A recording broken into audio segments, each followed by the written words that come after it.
The Canterville Ghost. Chapter 4.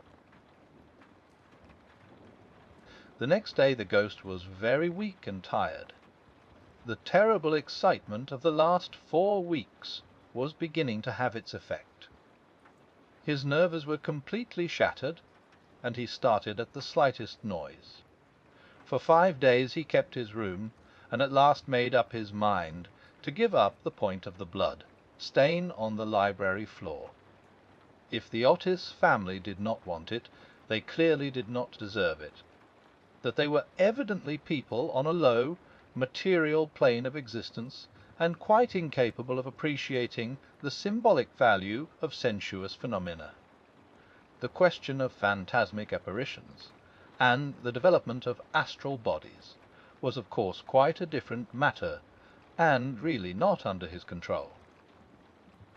It was his solemn duty to appear in the corridor once a week, and to gibber from the large oriel window on the first and third Wednesdays in every month, and he did not see how he could honourably escape from his obligations. It is quite true that his life had been very evil, but upon the other hand he was most conscientious in all things connected with the supernatural. For the next 3 Saturdays, accordingly, he traversed the corridor as usual between midnight and 3 o'clock, taking every possible precaution against being either heard or seen. He removed his boots, trod as lightly as possible on the old worm-eaten boards, wore a large black velvet cloak, and was careful to use the rising sun lubricator for oiling his chains. I am bound to acknowledge that it was with a good deal of difficulty that he brought himself to adopt this last mode of protection. However, one night, while the family were at dinner, he slipped into Mr. Otis's bedroom and carried off the bottle. He felt a little humiliated at first, but afterwards was sensible enough to see that there was a great deal to be said for the invention, and to a certain degree it served his purpose. Still, in spite of everything, he was not left unmolested. Strings were continually being stretched across the corridor, over which he tripped in the dark, and on one occasion, while dressed for the part of Black Isaac, or the huntsman of Hogley Woods, he met with a severe fall through treading on a butter slide, which the twins had constructed from the entrance of the tapestry chamber to the top of the oak staircase. This last insult so enraged him that he resolved to make one final effort to assert his dignity and social position, and determined to visit the insolent young Etonians the next night in his celebrated character of Reckless Rupert, or the Headless Earl. He had not appeared in this disguise for more than 70 years, in fact, not since he had so frightened pretty Lady Barbara Modish by means of it. That she suddenly broke off her engagement, the present Lord Canterville's grandfather, and ran away to Gretna Green with handsome Jack Castletown, declaring that nothing in the world would induce her to marry into a family that allowed such a horrible phantom to walk up and down the terrace at twilight. Poor Jack was afterwards shot in a duel by Lord Canterville on Wandsworth Common, and Lady Barbara died of a broken heart at Tunbridge, well before the year was out. So, in every way, it had been a great success. It was, however, an extremely difficult make-up, if I may use such a theatrical expression, in connection with one of the greatest mysteries of the supernatural, or, to employ a more scientific term, the higher natural world, and it took him fully 3 hours to make his preparations. At last everything was ready, and he was very pleased with his appearance. The big leather riding boots that went with the dress were just a little too large for him, and he could only find one of the 2 horse pistols. But, on the whole, he was quite satisfied, and at 1:15 he glided out of the wainscoting and crept down the corridor. On reaching the room occupied by the twins, which I should mention was called the Blue Bed Chamber, on account of the colour of its hangings. He found the door just ajar.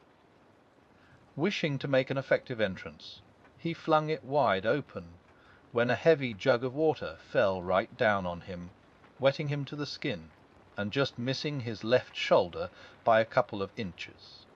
At the same moment he heard stifled shrieks of laughter proceeding from the fore post-bed.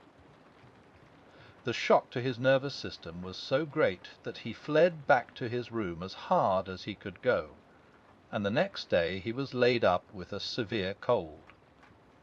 The only thing that at all consoled him in the whole affair was the fact that he had not brought his head with him, for, had he done so, the consequences might have been very serious.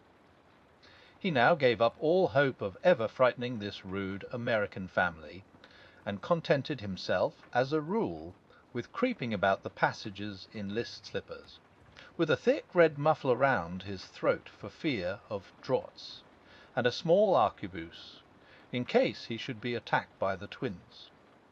The final blow he received occurred on the 19th of September. He had gone downstairs to the great entrance hall, feeling sure that there, at any rate, he would be quite unmolested, and was amusing himself by making satirical remarks on the large Saroni photographs of the United States Minister and his wife, which had now taken the place of the Canterville family pictures. He was simply but neatly clad in a long shroud, spotted with churchyard mould, had tied up his jaw with a strip of yellow linen, and carried a small lantern and a sexton's spade. In fact, he was dressed for the character of Jonas the Graveless, or the corpse snatcher of Chertsey Barn, one of his most remarkable impersonations, and one which the Cantervilles had every reason to remember, as it was the real origin of their quarrel with their neighbour, Lord Rufford. It was about 2:15 in the morning, and, as far as he could ascertain, no one was stirring. As he was strolling towards the library, however, to see if there were any traces left of the blood stain, suddenly there leaped out on him from a dark corner 2 figures, who waved their arms wildly above their heads, and shrieked out, "Boo!"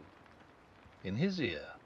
Seized with a panic, which under the circumstances was only natural, he rushed for the staircase, but found Washington Otis waiting for him there with the big garden syringe, and being thus hemmed in by his enemies on every side, and driven almost to bay, he vanished into the great iron stove, which, fortunately for him, was not lit, and had to make his way home through the flues and chimneys, arriving at his own room in a terrible state of dirt, disorder, and despair. After this he was not seen again on any nocturnal expedition. The twins lay in wait for him on several occasions, and strewed the passages with nutshells every night, to the great annoyance of their parents and the servants, but it was of no avail. It was quite evident that his feelings were so wounded that he would not appear.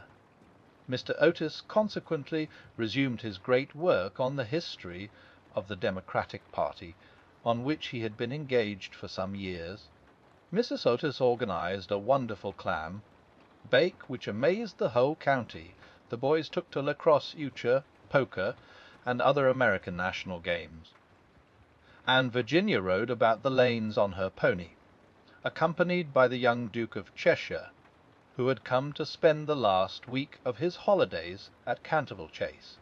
It was generally assumed that the ghost had gone away, and in fact Mr. Otis wrote a letter to that effect to Lord Canterville, who, in reply, expressed his great pleasure at the news, and sent his best congratulations to the minister's worthy wife. The Otises, however, were deceived, for the ghost was still in the house, and though now almost an invalid, was by no means ready to let matters rest, particularly as he heard that among the guests was the young Duke of Cheshire, whose grand uncle, Lord Francis Stilton, had once bet 100 guineas with Colonel Carberry that he would play dice with the Canterville Ghost. and was found the next morning lying on the floor of the card-room in such a helpless paralytic state that, though he lived on to a great age, he was never able to say anything again but double sixes. The story was well known at the time, though, of course, out of respect to the feelings of the two noble families, every attempt was made to hush it up, and a full account of all the circumstances connected with it will be found in the third volume of Lord Tattle's Alercitois of Tati Riley ACENTINDIS Fernance. The ghost, then, was naturally very anxious to show that he had not lost his influence over the Stiltons, with whom, indeed, he was distantly connected, his own first cousin having been married to the Sire de Bulkeley, from whom, as every one knows, the Dukes of Cheshire are lineally descended. Accordingly, he made arrangements for appearing to Virginia's little lover in his celebrated impersonation of the Vampire Monk, or the Bloodless Benedictine, a performance so horrible that when old Lady Startup saw it, which she did on one fatal New Year's Eve, in the year 1764, she went off into the most piercing shrieks, which culminated in violent apoplexy, and died in 3 days after disinheriting the Cantervilles, who were her nearest relations, and leaving all her money to her London apothecary. At the last moment, however, his terror of the twins prevented his leaving his room. And the little Duke slept in peace under the great feathered canopy in the royal bedchamber, and dreamed of Virginia,